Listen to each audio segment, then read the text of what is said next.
अस्सलाम वालेकुम वरहमतुल्लाहि वबरकातुहू। कैसे हैं आप? अल्लाह के फजल से ठीक होंगे, खैरियत से होंगे। ये कहानी एक गरीब लड़की की है जिसकी ख्वाहिश थी कि वो राजा बने। चलिए जानते हैं कि वो राजा कैसे बनता है। इस कहानी को पूरी सुनिएगा। अकबर अपने वालिदैन के साथ रहता था। वालिद मोची थे। अकबर सरकारी स्कूल में पढ़ता था। उसे कहानियां पढ़ने का शौक था। वो हर वक्त सोचता था कि काश मैं किसी मुल्क का राजा होता, मैं बहुत अमीर होता, जो चाहता वो करता। वो अक्सर ख्वाब देखता कि वो राजा बन गया है, सब उसके एहतराम में खड़े हैं। आलीशान महल में है जहाँ वो हीरे जवाहरात के तख्त पर बैठा है, मगर जब वो उड़ता है तो खुद को एक चारपाई पर पाता है। एक दिन अकबर अपने घर के करीब जंगल में गया। अचानक उसने एक बिल्ली देखी।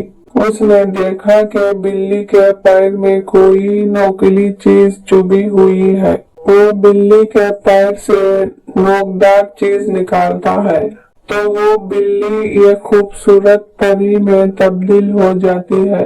वो परी कहती है, तुमने जादुई तीर निकालकर मुझे आजाद कराया।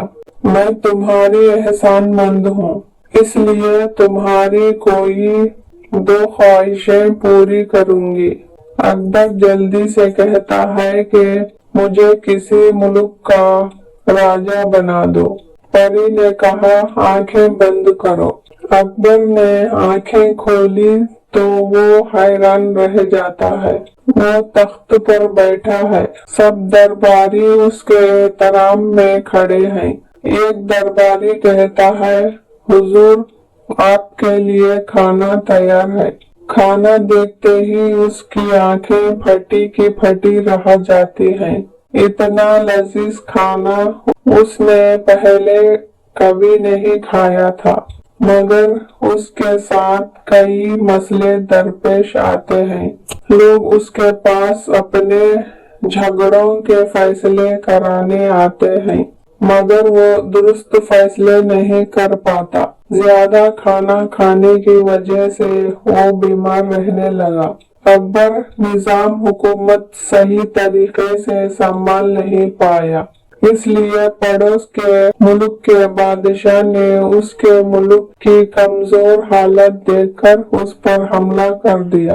अकबर को जंग में लड़ने का कोई तजुर्बा नहीं था, इसलिए वो हार गया। पड़ोस के मुल्क के बादशाह ने उसे कैद कर लिया। उसे लजीज खाने के बजाय जेल का बासी खाना मिलने लगा।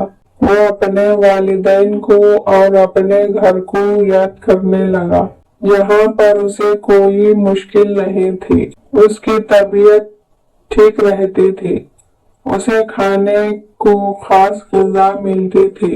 उसे उस परी की बात याद आई। उसने मशरिक की तरफ मुंह करके 3 बार तालियां बजाई।